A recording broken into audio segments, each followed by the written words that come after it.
What's going on? It's Live Well Check. And today was a big day for our nation. USA. USA. We got the golden hockey. We're a big hockey family around here. And we did wake up in the morning and we watched that game. So you had the women's and the men's both playing against Canada, both achieving gold at the Winter Olympics. That is just awesome. So go USA. I know my son, his favorite players in the league are from Canada, so he was rooting for Canada. But good job, USA. I'm going to make a quick video about something that I think should be covered more often. And I do think it's kind of silly that more people haven't talked about it, and maybe people think it's silly that I'm about to talk about it. But when I used to fish quite a bit out of a John boat or guys' bass boats or anything, I always had a small kit. And first aid kit. Now, I did just pre-purchase this, or pre-made, purchase this at Walmart. And it has some of your necessities, but there's a few things that I wanted to add into it to say definitely carry them on the water. It has a whole list of stuff that's in it: Band-Aids, antibiotic ointment, cold compress pack, sterile gauze, cotton tip applicators, a bunch of different things. And there's only one item that I forgot to grab that I would add to this kit, but it's a few things that I think should be added to a basic first aid kit if you're going fishing a lot, especially if you have kids, and you never know what's going to happen when you're out on the water. We've all probably had a hook caught. I had a hook get caught really bad on a ring finger of mine, and thank goodness I had people with me. I was night fishing and I got a jerkbait stuck in my ring finger, and the other two hooks were actually still attached to the saw guy that I caught in the middle of the night. One was in the jawbone, one was in the roof of the mouth, and he was flopping around, and the other one got in my ring finger. So some of the stuff that's in a first aid kit, like I talked about, antibiotic ointment, you have your cold compress pack, some tape, anesthetic wipes, various Band-Aids, gloves, stuff like that. Now, a few things that I would add to a pre-made first aid kit, which should be in almost every boat. And like I said, doesn't matter if you're fun fishing, if you're going on a weekend trip or anything, this is something that for 10, 12, 15 bucks can keep you from being in a situation that if you had something at your disposal like this, Band-Aids, could be a gauze or anything, that would be a huge, huge thing to keep from being in a very uncomfortable situation, and it's only 12 or 15 bucks. Lord knows we spend that much on coffee and snacks, Pringles, combos. Combos were my go-to snack, by the way, when I was a kid. But we all spend way more than that at the gas station before we even get out to the water, or the night before, packing the cooler. So why this isn't something that's talked about a little bit more, the first aid kit, I'm not sure. Now, a couple things that I used to put in a first aid kit when I took one in my John boat, or I would put it in my bag as a co-angler for BFLs or anything, I would always have Visine or some sort of eye wash. Your eyes can get irritated. You can get something in your eyes. Mosquito at 60 miles an hour. It does happen. Gnats at, 55 miles an hour. And to have some Visine or something just to flush your eyes is huge. And if your eyes are irritated for whatever reason, it could be smoke or just anything, this can be a huge, huge game saver, game changer, and a lifesaver. as you're out there on the water. So why, stuff like this isn't talked about?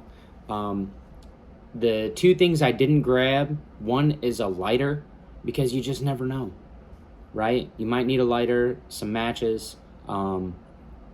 But I always used to put just, a big lighter, just grab one, usually a fishing one with a smallmouth or something on it, and I'd throw that in my first aid kit. I don't have one on me. And the other one is I would buy a little pack of like Benadryl or some sort of allergy medicine, Sudafed, so that if you do get irritated, could be dogwood, Lord knows, it could just be dust in the air, pollen count, is that you can be comfortable out there. Dramamine's another one. You can grab some Dramamine or something. If it's really nasty and you're on a Great Lake, maybe you have somebody with you, they get motion sickness, who knows.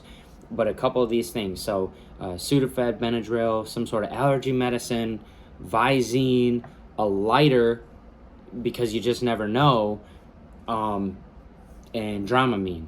A couple of the other things, now I know that this isn't first aid type stuff, but chapstick. We always think about chapstick in the wintertime. Right now, we did have the deep freeze leave here in Ohio, but now it's 20 degrees and it's snowing again, which is just typical Midwest bullcrap weather. I don't know why we live places where the wind hurts our face, but we constantly still do, and it sucks. But we always think about chapstick in the middle of the winter. I actually had more issues with dry skin and stuff in the middle of the summer, because the sun beating down, it dries you out. So this is something that I would always try to keep in like a first aid type kit. Now this isn't necessarily for first aid, but it is for like protecting yourself. I don't really use sunscreen, but a small bottle of sunscreen would work. And two of the things that I always made sure that I had with me in my first aid kit, and they get overlooked, these are definite haves when you have a first aid kit or you're fishing, is tweezers. You don't know when you'll need to use it. You could be trying to get a lure out of a tree, beaching the boat for a second, and you could get something in your skin. It could be from a broken rod, could be a piece of graphite or something, and tweezers really help. So that's a definite one, that if you're wanting to throw some stuff in a first aid kit that doesn't typically come in a standard first aid kit, a pre-made Walmart or Rite Aid. I don't even know if Rite Aids exist anymore, but TSC could have them, or anything could have them, but definitely tweezers are a huge one. And the last one, the one that I started bringing all the time after I got a hook in my ring finger, and once again, thank you to my buddy Mark and his girlfriend, are these wire cutters. You gotta have wire cutters. If you get a hook caught in your skin really bad, you can actually take that hook and you can pop it back through the skin, and you can use these to cut the barb off and back the hook back out of your skin or the meat of your hand.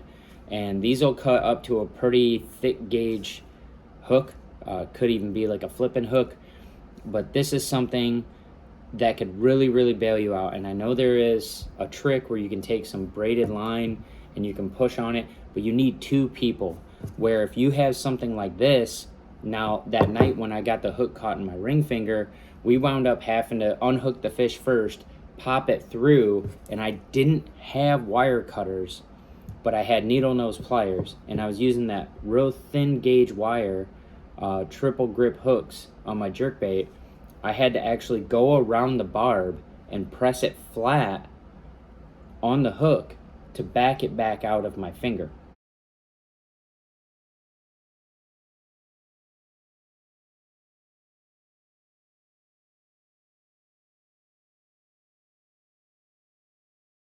Otherwise, I would have had to just drive home with a jerkbait in my hand and go get some wire cutters. but I didn't have any on me.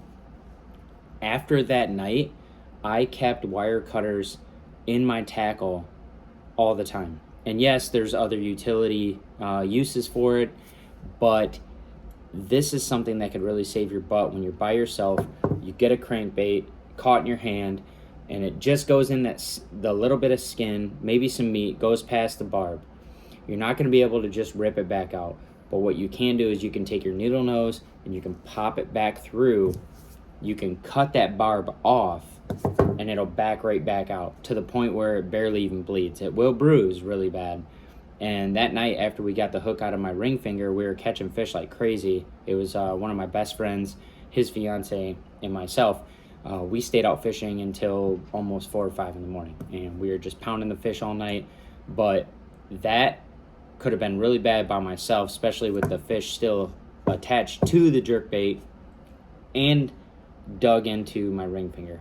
So these are things that definitely could keep you from having a very uncomfortable situation, because it's already uncomfortable enough. You get a hook in your hand, you get something in your eye, you get that gnat or something that flies in your eye when you're going across the lake at 6 in the morning, and something like Visine or some sort of eye wash could really help out lighter. You never know if you break down or if you have to try to melt something together, even baits and stuff like that. Yeah, but who knows what could happen out there.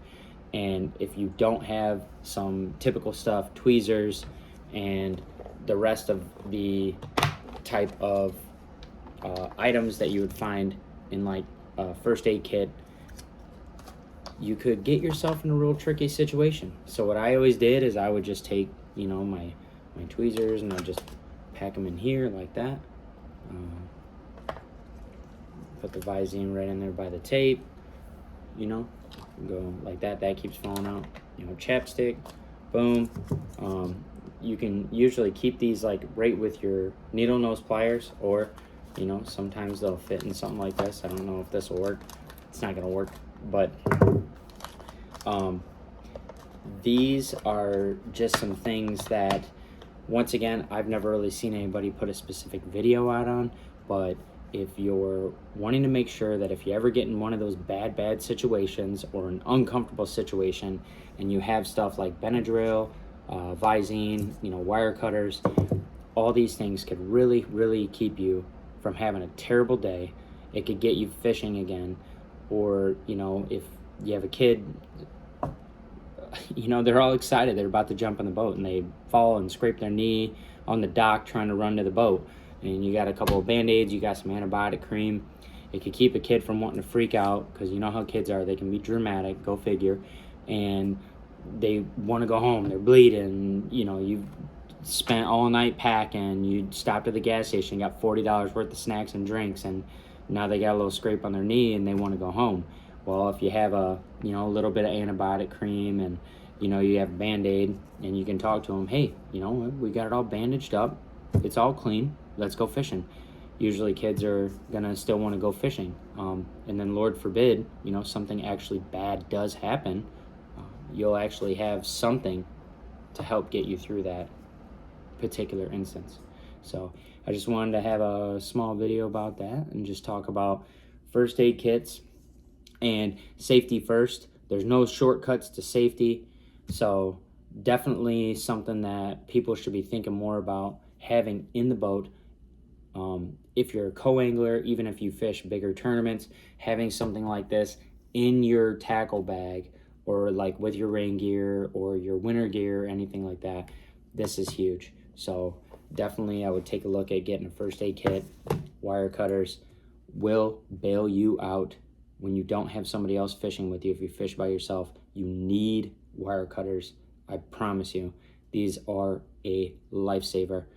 You can cut the hook, back it back out, and stay fishing, because that's ultimately what we want. Last thing you want to do is have a jerk bait or something stuck in your hand when you're catching fish all stinking night, and have to leave your spot because you can't get the hook out of there.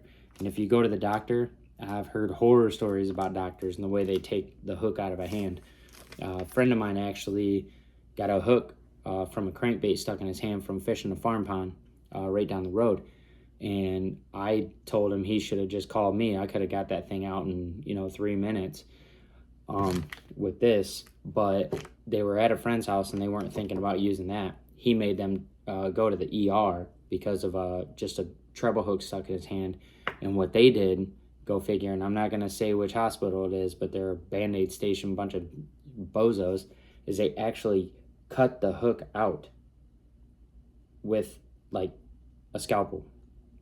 So they left a huge chunk of his flesh missing out of the pad of his hand. And it's why you do that. Maybe somebody didn't grow up outdoors and realize that they could probably just poke it back through and then cut it and back it back out and just use some anesthetic and stuff like that. But that's what they did. They literally cut a chunk of his hand out to get the hook out. And I don't know. You don't want to have to do that. You can use wire cutters once again. So, all right. Well, it was just a quick video about safety first and no shortcuts to safety. And make sure that you keep all your fingers and toes and stay safe.